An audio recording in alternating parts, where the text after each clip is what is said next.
Welcome back to another episode. Today, we're going to take a closer look at a nice amount of semiconductor news that we got hit with today. We're going to look at companies like Intel, Supermicro, Marvell, and we're also going to learn a lot of different things for Nvidia stock investors that I'm pretty excited to talk about. Unfortunately, there are some bad rumors kind of circulating about Nvidia, and I do want to share my overall thoughts on that. So let's get started. But before we go anywhere, make sure to hit the thumbs up, make sure to hit the subscribe button, as this is going to be the best place you're going to find any semiconductor news, especially for AI companies. And check out the pinned comment for a special offer at fool.com/Jose and 50% off my earnings ebook for the semiconductor market. No coupon code needed. The link is down below. So let's get started. I want to thank the Motley Fool for sponsoring this video, and check out fool.com/Jose for the 10 best stocks to buy now. With that link, you get a promotional offer for the subscription service. Now, let's continue with today's episode. All right, so the first thing I'm going to do is kind of just look at some topics that we got hit with in the semiconductor space and just share my overall thoughts. First, we're going to see Intel Corporation. So Intel at the beginning of the day was up roughly 5%. Right now, the stock ended roughly down 0.5%. I did do an episode on this to share my overall thoughts, but Intel just announced that their CEO is retiring. In that video, even though I'm not an Intel shareholder, I do believe Pat was the great man for Intel to do a turnaround story. And I feel, unfortunately, maybe some investors, maybe board of directors, were not patient enough, because the overall transformation for Intel is something that's going to take a multi-year frame. Right now, it seems like at the beginning, investors were excited, but eventually the market started to maybe question what was happening behind Intel and the reasoning for this departure. So let me know in the comments below, what are your thoughts? If you want a more deep dive into this, I definitely did a video on this earlier today. Now, another topic that we did cover again today or in this morning was Supermicro. Supermicro is up roughly 28% after for the day and roughly 4% after hours. The main reason is the special committee, after reviewing Supermicro, announced that they gave kind of their full review of what happened. And in this full review, they expect that no restatement of reported financial is expected. And they believe that there's no evidence of misconduct on the part of management or the board of directors, and the audit committee acted independently. They also gave various recommendations to the company, and the company is approving all those recommendations.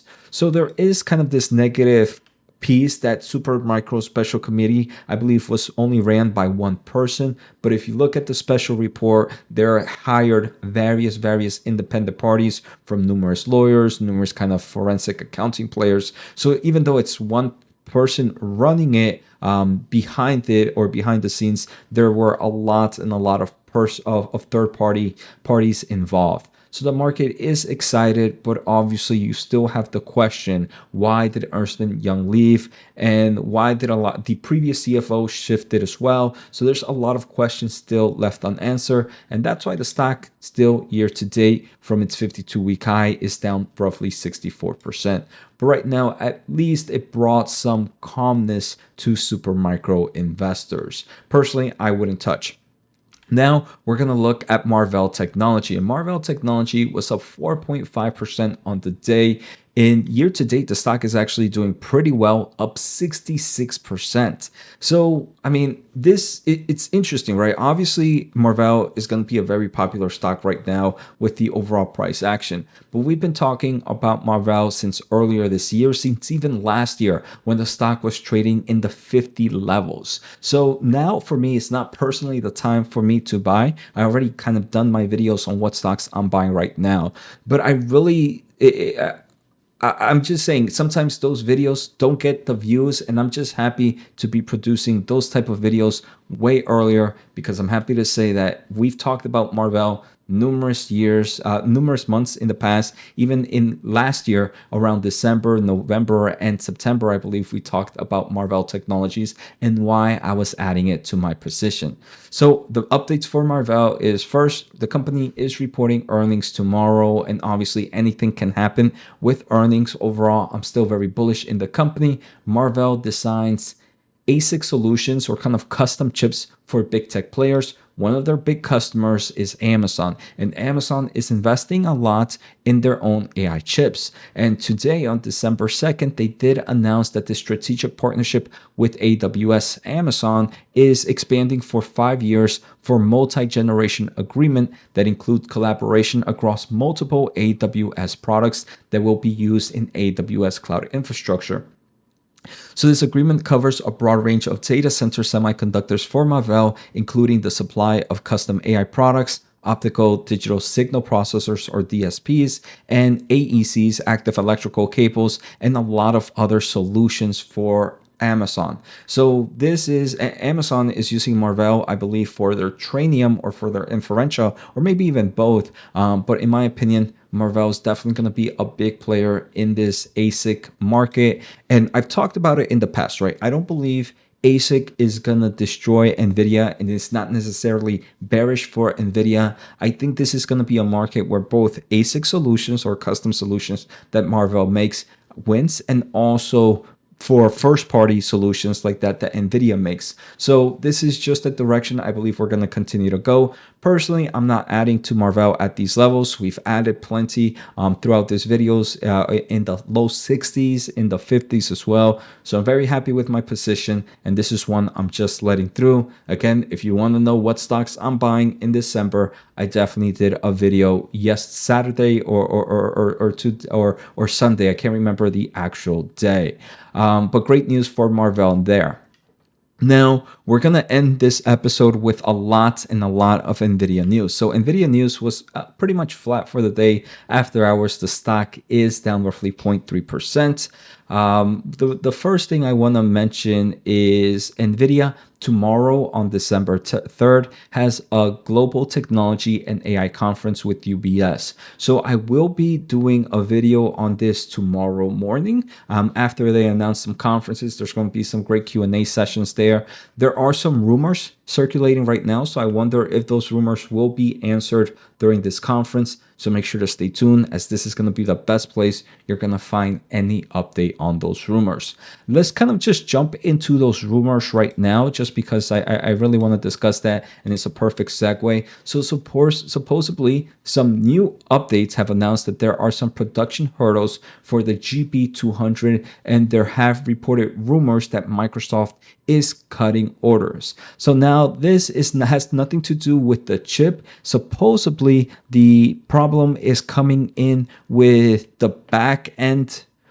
The test, so supposedly the issue lies in the backplane connection design and the testing yield for cartridge connectors provided by a tier 1 supplier, Amphenol, has been suboptimal, potentially delaying mass production until March 2025.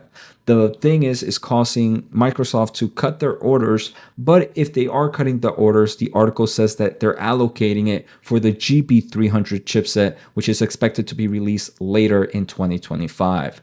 So I'm not saying these rumors are true, and I just want to kind of let everybody know of all the bullish and bearish news impacting NVIDIA right now. But I'm hoping tomorrow during this UBS Global Technology and AI Conference, someone asks that question. And for me, I've talked about it in the past. One of my biggest bearish thesis for NVIDIA, even though it's my number one position, and I believe NVIDIA will be great in the long term of things, one of the bearish case is supply chains and its dependency on so many other players also innovating at a rapid pace.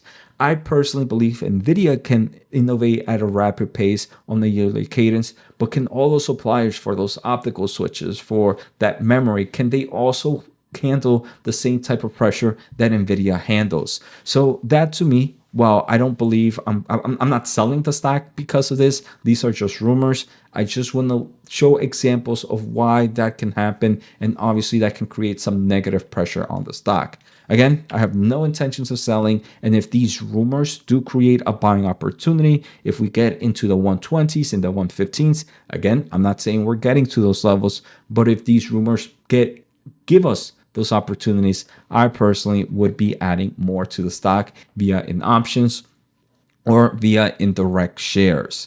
Now, some great news coming in for NVIDIA is there are reports that Elon Musk lands priority for Nvidia's GB200 delivery in January with around a $1 billion order. That is insane. That's just one company, right?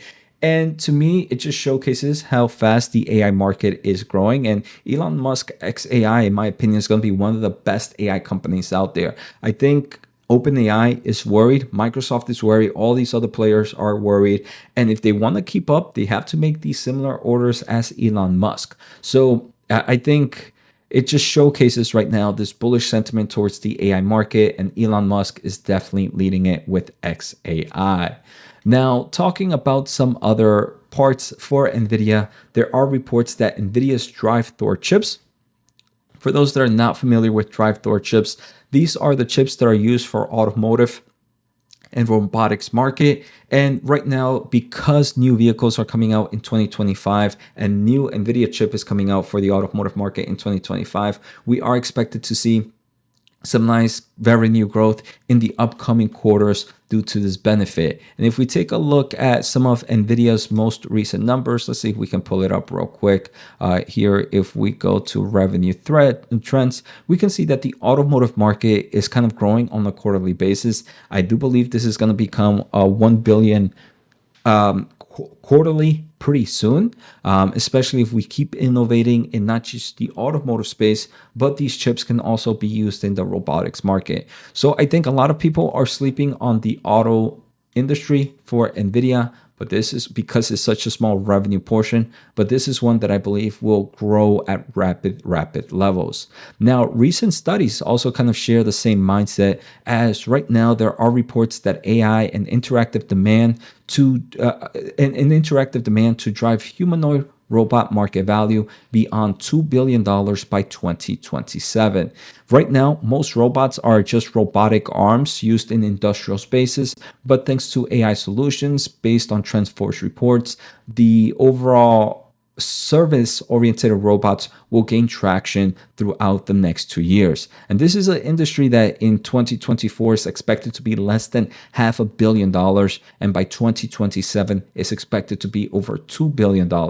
Again, NVIDIA's robotics chips, auto chips, can go into this robotics market. So I believe, like I mentioned, the auto market is one investors should not sleep on and can be a huge growth opportunity for the stock. So that's all I have for semiconductor news. Today's episode, I kind of made it a little bit longer and try to cover a lot of different semiconductor topics. Let me know if you enjoy it. Take care, have a good day, and make sure to support the channel by either checking out fool.com/Jose or check out that earnings ebook that is 50% off right now.